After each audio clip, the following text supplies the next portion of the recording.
Hello, and thank you for joining us today. My name is Kathy Sheffers, and I'm on the marketing team at Goodheart-Willcox. I am joined by my colleague, Christina Fisher, who is our acquisitions editor for our HVAC product line. She works closely with our authors and our reviewers, so if you have an inkling to get involved with our products or have ideas for new HVAC instructional resources, you can let us know in the chat box today or connect with Christina at a later time. For today's webinar, you are in listen-only mode, but we definitely would like to hear from you today. Please use the chat box anytime you'd like to ask a question or share an idea. We are so happy to have Mark Conan lead our webinar today. Since 2012, Mark has been an associate professor at Kaskaskia College in Centralia, Illinois. He is a certified master HVAC educator with over 30 years of experience in the HVAC industry. He has received several awards for his outstanding contributions to the HVAC industry, including the Horizon Faculty of the Year Award in 2014 and the Faculty of the Year Award in 2021. His newest title is being author of the Modern Refrigeration and Air Conditioning Lab Manual, which just launched alongside the 22nd edition of the textbooks. We appreciate Mark sharing his time and expertise as over 100 labs were added to the online resources for a total of 200 labs in this new edition. The lab manual exemplifies Mark's dedication to HVAC education and his commitment to engage all learners in content mastery and lab preparedness, which sounds like a great webinar title too, doesn't it? So with that, I will turn things over to Mark. Well, thank you, Kathy, and I appreciate you having me today. This is something as far as the lab manual goes, is something I've been looking to do for a long, long time, and to kind of give the folks out there kind of a reason why we're doing this today, just, engaging these people prior to going to the lab. It reminds me of a story that happened to me some years ago, and when I first started working here, I kind of set some folks loose, and, we explained to them how a service valve works on a commercial cooler. And, the student went out there and he was, for me, I thought he had a great understanding of how the actual cooler worked and how the valves work. And when he went to take his gauges off, instead of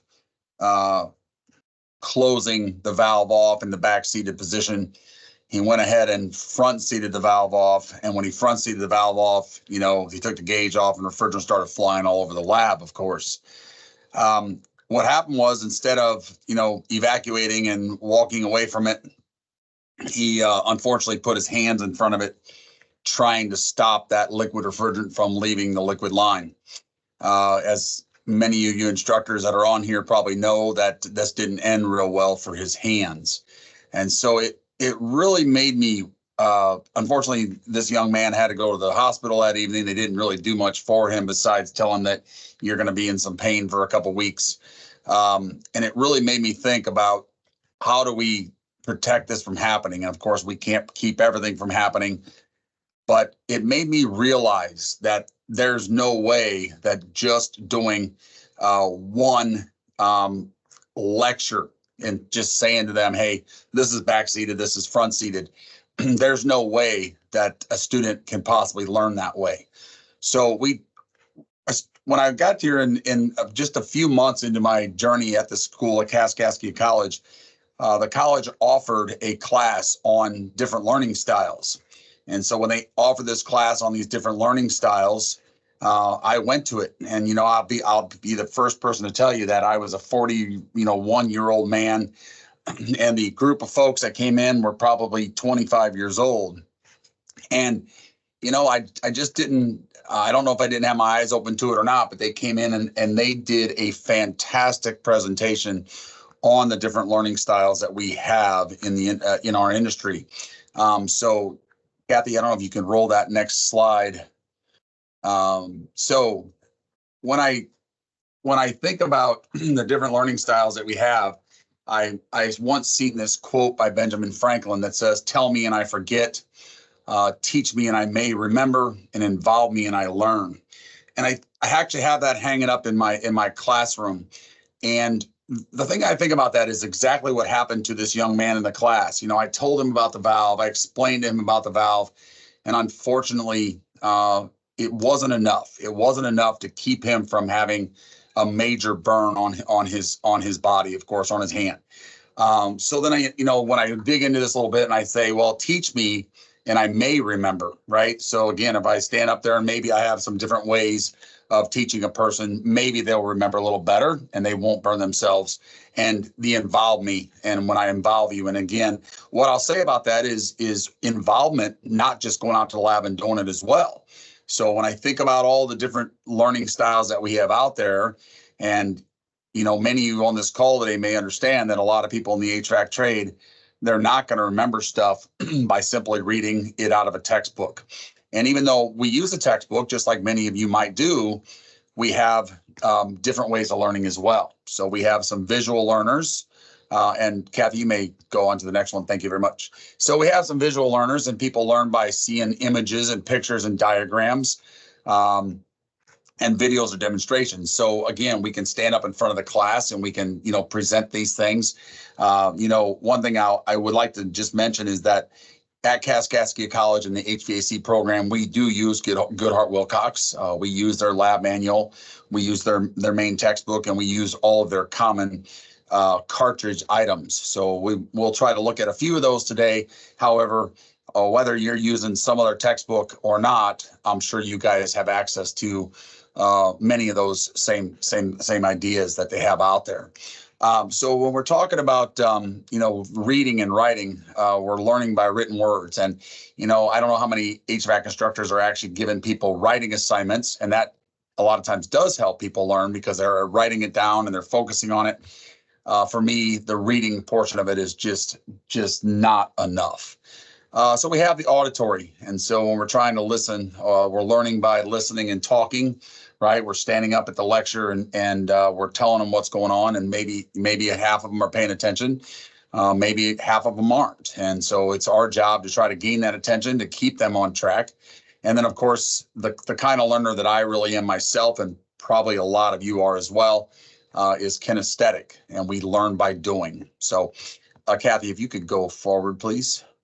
So again, those different learning styles, videos, animations. This is how people learn for the HVAC, videos, animations, reading and writing, textbooks, auditory, and kinesthetic. So my question for you is, are you teaching all the learners? So we have all these different people. Some people learn by a couple of these, some people learn by one of these.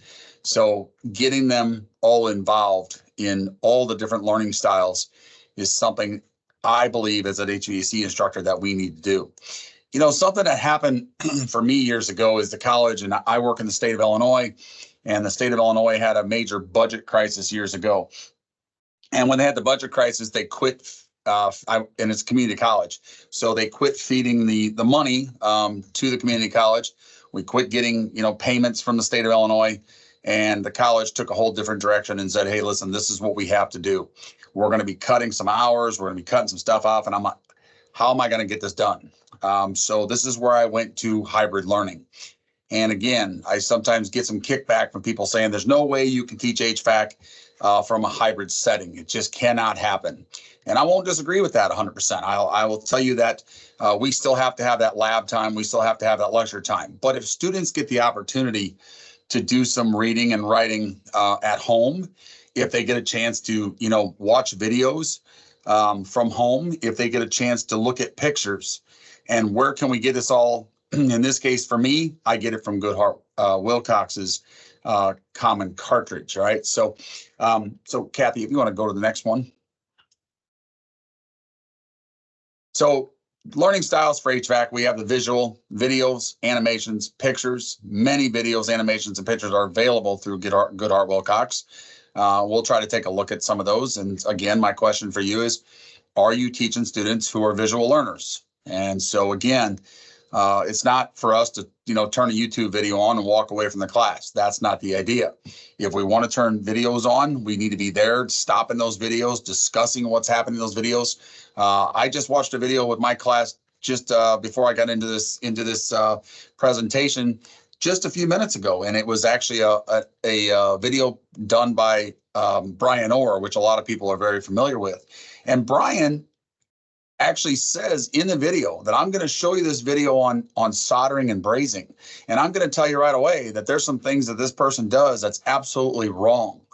And he goes in and still shows the video. And he says, there's so much right with the video. However, I'm going to stop you and tell you that we shouldn't do this in the lab. All right. So this is the same thing we should do as instructors. Before we go out to the lab and before we're going to set people loose, we should possibly try to get to these visual learners and show them this is how we can do it. And again, as your instructor, you should be telling them, all right, listen, this is a great video. However, I think we should have done this differently, right? So we all see those videos that are out there. There's a video out there by a young man who makes lots and lots of videos. And at the end of his video, a lot of times he does backflips on a trampoline. All right. So, you know, like the students laugh about it or whatever else. I can tell you, you're not going to see me doing backflips on a trampoline. So let's go on to the next one, Kathy. So reading and writing, this is probably my least favorite as far as me as a kind of learner I am. You throw me in front of a textbook, I'm going to get bored. I might look at the pictures for a while. I try to read as much as I possibly can, but this is typically for me and the students that I have in my class, sending them home with a writing assignment or a reading assignment is probably the ones that they hate the most. So again, do your students learn by reading? So, you know, a couple of years ago, I had a couple engineers in my classroom that were just basically here to try to get their EPA certifications, and they were very, very smart folks, and they could just pick up the book and read it and take the test. They were that good. But that's not the traditional HVAC student. So Kathy, let's go on to the next one. Auditory, all right, lecture. One thing I'll say about lectures is if you're standing up in front of the class talking about what you're going to do in the lab and how you're going to do things, that's one thing. But if we can engage them people in the conversation, we all know we have that one or two students or maybe more that never talk. They don't ever say nothing back. We need to try to engage them, because if we're engaging them, that maybe we, you know, make them have a better understanding of what we're going to do in that lab. And when we get in that lab, that they have a better understanding if they've engaged in the conversation. If they're sitting there thinking about what they're going to do as soon as class is over and they don't care, then when we get in the lab, this is where we're going to have accidents or, you know, safety concerns. So again, do you talk to your students, you know, about HVAC? Are they engaging in that conversation? And it's a real good way for people to learn as well. Kathy, let's go to the next one. So the kinesthetic, hands-on environment, you know, my students for the most part will tell me, I'd rather be out there in the lab learning how to do a lot of this with my hands. I feel like I learn that a lot better, and I don't disagree with that at all. However, seeing it, auditory, hearing it, reading it, those are all ways that we can also learn about the HVAC content. So I would say most of your students are probably kinesthetic learners. Because most folks that are going to work with their hands typically are. So Kathy, you can go on to the next one. So we must involve students, all right? We must involve students in all the learning styles to help them all learn, all right? So again, we have students out there that we struggle with. It's harder to get them to understand some concepts. And I believe for all of us, if we could involve them in every different learning style that we have. And I will also say there's also other learning styles out there as well. These are the top 4 that I kind of picked. You know, we're only in this presentation for 30 minutes. And we also want to give you guys some time to ask some chat questions and such about what's going on. That's awesome, Mark. Why don't I'll stop sharing my screen and let you share yours so you can demonstrate some of the resources you use in your Canvas. Okay, so yep, I'm gonna do that right now. All right, so can you guys see my screen, Kathy? Yes, I can see. All right, chapter 17. All right, well, it's a good thing because yeah, I think yesterday when we kind of had a little test run with this, I actually hit the leave button. So I'm doing better so far. So what I'll tell you about this is the in my Canvas, I have access to the digital content of the textbook, which again, I think for most people who it's 2024, most textbook companies have given you all digital content. or, you know, with what you're purchasing with your students. So in my Canvas, I can actually see my textbook. I can go to read the textbook, and well, I lied to you. I think I got to open it over here. So here we go. All right. So here we have some learning outcomes. I did pick chapter 17 for today's presentation. We talk about different controls, and I picked kind of an easy lab that just for everybody to kind of, you know, talk about and look at. And so if I was a student and I sent them a writing assignment or reading assignment, we would obviously send them to this, right? So we have pictures that are included in our textbooks that people can look at. They can read about the different kind of switches. So again, right here in these, just in this little bit of a presentation here under 17.1, we can definitely see that there's two learning styles right here, right? We have the learning style of the reading, and, you know, potentially if you're assigning writing assignments, and then also the pictures, right? So people can visually see, hey, I have a single pull, single throw switch here. I have a double pull, single throw switch here, right? So again, right here alone, we are giving them two different potential learning styles right there from the textbook. All right. So when I go back in my Canvas and I go to the modules now, in this actual, what I'm in right now, guys, I'm in the common cartridge. So you can see in this common cartridge, and we talked yesterday about not showing you guys like a long video and such, because we don't really have time for that. And we don't want to bore you with all that. But you can see that as an instructor using GW's content, I have an image library. So any images that you want to import into your Canvas or anywhere else that you want to, you can save those images to your computer. You can upload them, download them, whatever you want to do with them. We have the modern refrigeration ebook, which we just seen. We have the modern refrigeration air conditioning animations. So in the animations, when we go to a chapter, we can look at whatever chapter has animations. And so not every chapter has all the animations. Some of them have videos, some of them have what they call follow the heat, which is some other videos that are out there, some animated videos. So if we were looking here, let's see if chapter 17, we have a bimetal disc, and we can watch that. We can watch a video on that, and we can see that the actual disc is going to open and close, and the student can see all that and they can hear it. So when we want to use animations or we want to use video libraries, in this case, we can go into the content. We can look under the chapter that we are using, and you can also see that this is relays and contactors and things like that, that is going to actually give a very good presentation of how contactors and relays also work. And then what I'll mention here is there are some what we call follow the heat animations that are in here. And again, they are a little bit of a video / animation that we can use for training as well. And in every week, or every chapter, I should say, and of course I put these into weeks when I'm working on my actual Canvas classes. When I'm working on these, you can see here that we have flashcards available to students who maybe learn better by using flashcards. We have some matching activities that are in there where they have to kind of drag and drop some items to match them up with whatever they're being asked to do. There's some vocabulary game. It's like a small little Jeopardy game, if you will. And then for the instructors out there, that you have review questions and you have the lab manual. And so the lab manual is right here at your fingertips, if you will. Again, when we were in chapter 17, working on the low voltage control circuit is what we were doing. We can open that right up, and we can look at the actual Word document that was created here. And again, something I did, because I did write the lab manual for the 22nd edition. We have more images, right? And we have some writing. And now we're going to get those students involved in the lab, all right? So this is kind of the focus of today, if I guess you'd say, because we want to engage these students and involve these students before they get out to the lab, where there's potential safety concerns with electrical, with refrigerants, anything that's out there.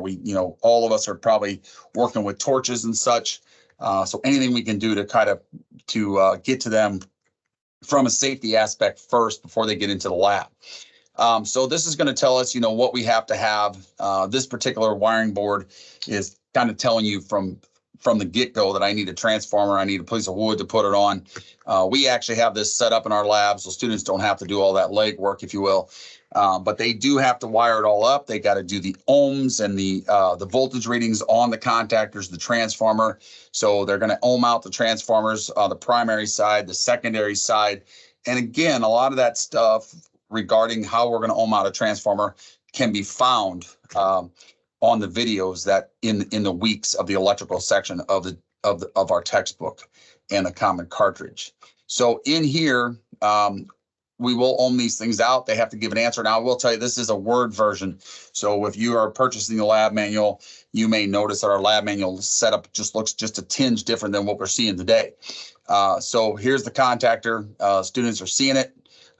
We have them labeled as good as we possibly can. The students are going to ohm out the coils. They're going to ohm out the contacts. And quite honestly, there's a video that GW provides in the common cartridge that does this exact same situation. So it's very good for them to see it right in front of their eyes, and then go to the lab and start trying to recognize these contactors and relays. So we see the relay. We actually have a wiring diagram right on the actual relay here in the lab manual. We did pick Diversitech's relay here. However, you guys may have other relays you use as well. So it's kind of hard to utilize all those brands, but for the most part, we used all as much common stuff as we possibly could. The students are going to energize this. So we're talking they're going to supply electricity to it. So some of the things you may read in the lab manual is you may see that says, before you plug this in, because this is maybe something the students do electrically right off the beginning of the class. And they may have never done a whole lot with electrical before. So that there will be a statement in here that says, hey, before you plug this in, have your instructor come over and look at it. So we have questions, a lot of the questions we actually give answers to as well for the instructors. But so this is, kind of what I do in my lab. I try to engage the students in the classroom. I try to engage them in a hybrid setting where they can watch videos and animations. They can play the word games, the Jeopardy game. They can do all those little fun things in their own free time. And then potentially, before or after the lecture, they come in and hear the lecture about these components or whatever we're working on, and then we take it to the lab. And so my whole idea here is we're getting them involved in almost every learning path that we can. And hopefully, when we're done with the whole thing, that one of those or two of those learning styles are what it's going to take to involve and engage our students. Kathy, I didn't know if there's any questions in the chat or not. We did just get a question. Travis asked if the labs still have a fillable PDF option as well, or only a Word doc. And Travis, I believe that they're only Word docs now. And the reason for that is because we need to meet certain accessibility requirements in all of the resources that we create. And so the Word docs are the ones that work best from an accessibility standpoint. Paul or Christina, if you have additional information on that, feel free. But I believe that's the reasoning behind the switch from those fillable PDFs to the docx files through Word. A number of people said very nice when you were showing the lab. They were happy to see that. And Titus, hello Titus, said he's looking forward to working with the diagram. So that was great. And we have Fred and Steve on the line who were involved with our videos. So I know you wanted to give them a shout out as well. I wanted to give a shout out to Steve because Steve Gooch was helpful with the videos that were done here, and so I did want to give a shout out to Steve on that. So I planned on doing that during the presentation, and I kind of got off path, I guess. So thank you, Steve. Yes, and his colleague Fred Kozier also helped with that, so he's on the line as well. So that's wonderful. Thank you guys for coming. Also, when you told the story at the beginning of the webinar about the person who burned their hands, they said they had similar stories, so you're not alone in that. And then one instructor here said, the student and the rest of the class will never make that mistake again. You know, the adversity is a great teacher. And I would think you probably tell that story to new students so that that mistake is not repeated. Every year. Absolutely. Exactly. If anybody else has any questions that they'd want to put into the chat box for Mark about teaching in the lab or about the different styles of learners, or any stories you want to share in the chat box about your experience, we'd love to hear that as well. Titus asked Mark, what about the diagrams for the relay? Do those exist? So the one that I spoke about, Titus, was on the, and I don't know if you can see the screen very well, but on the actual relay, the photo, the actual wiring diagram is on the side of the relay. And the reason I like to do that, Titus, is because this is what they're going to deal with. They're not going to see potentially a relay comes in a box and it's got the diagram right on the side of it. But in most cases, we don't get a separate wiring diagram for it. So me drawing out another diagram may be very helpful and very nice for them to have, but that's not really reality. So the reality is it's going to be on that relay. So that's kind of what we did a lot of places in the actual lab manual. We try to make it a real life situation. I don't know if that helps you or not. He said okay in the chat box. Yeah, I noticed he said that he's on a job site, but yes, there is going to be a way to watch us. Is that right, Kathy? Yes, that was David who's on a job site. And yes, you all will be receiving the recording within about a day of today. So all the recordings will be sent to the same email that you registered for the webinar. And then Fred mentioned he built a service valve trainer that is just pressurized with low pressure nitrogen. The students can work on front seat, back seat, mid seat, and if they make a mistake, it is much safer. Correct. Yeah, that's a great idea. Great idea, Fred. Thank you, Fred, for sharing that. A couple other instructors agreed. Steve asked, is it acceptable to GW for us to download the Word docs and convert to PDF? We use iPads and PDFs work great for filling in information. Yes, that would be fine, Steve. Thanks for asking about that. Okay. Are there any other questions, or is there anything else anybody would like to see while Mark has his Canvas platform up and running? Let's see. Jean asks, I have a recommendation about the sheet metal project labs. It would help my students if they could see the completed project. Yeah, that's not a bad idea. You know, in putting in the actual what it looks like at the outcome of it, that's not a bad idea. That's something for me to Jean, for us to think about the next time we do it. So or I'm not sure if we can interject that into the digital platform or not, but that's not a bad idea. Yeah, that's a great idea. Mark will get started on the next edition now. Maybe. And then David mentioned he built a trainer board with a relay for a fan, a contactor for cooling operation, and a relay for a heating operation. Very primitive, but I think it clicked better once the students saw it live. Some great ideas coming in. Yes, and David, what I'll say about that is when we build things that are more primitive, like you just said, you know, relays, contactors that may be a little more primitive on, especially on gas furnaces and such. One thing I tell my students is that, you know, the relay, the way we're gonna work with it, the way we're gonna check it, troubleshoot it. In most cases, yes, it's on a control board, but it's going to be you know, we're going to troubleshoot it the exact same way. You know, open switches. You know, we read voltage, close switches, we don't, things like that. So yes, it could be on a control board, but that primitive style, it's electricity. So the way we learn about it is going to be very similar to primitive or control board. So it's a good point. Absolutely. Well, if there's any other questions, please go ahead and add them now. And I just have I have one more slide to share with everybody, just to close this out for today and give you some next steps for you. Give it a minute. Well, Mark, I'll go ahead and I can share my slide again, and that way, Yep. and if questions still Yep. come in, we can certainly flip again. So let me. Okay. Well, I want to thank Mark, of course, for being here, and to everybody who attended the webinar. I know this is a very busy time of the school year, so we really appreciate you taking the time to be here. If you need more information or have feedback or questions to share with us, there are a few contacts listed on the slide for you. First off, your GW educational consultant is your local GW rep, and they are happy to help you with product informations, ISBNs, pricing, quotes, or anything else you might need.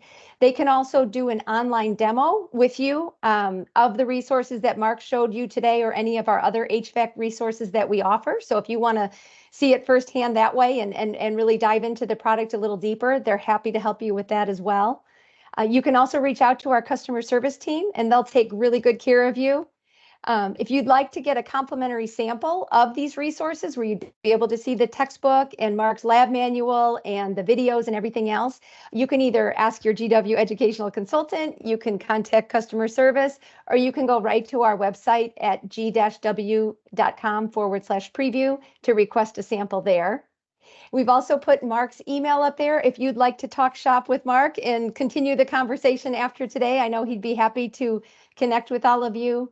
And as I mentioned at the beginning, if you'd like to connect with Christina Fisher, if you're interested in becoming an author or a reviewer, or you have an idea for a brand new product where there's a need out there, she would love to hear from you. Also, as I mentioned a minute ago, make sure you check your inbox for the webinar recording. And as always, let us know how we can help you.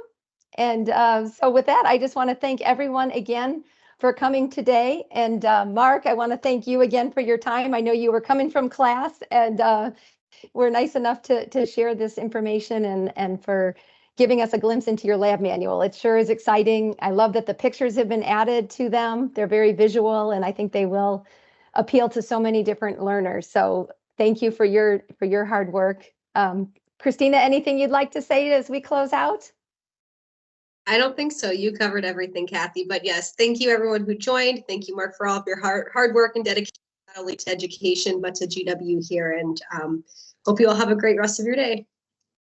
Thanks, Christina. And Mark, I'll give you the final word. Yeah, thanks guys for coming in. I know everybody's busy. I actually had class till 2:30 Central Time, and I got class in 27 minutes. So everybody's busy, and I love what you guys all do. It's a great trade. I love this trade, and I think you all do too. So thanks for being here.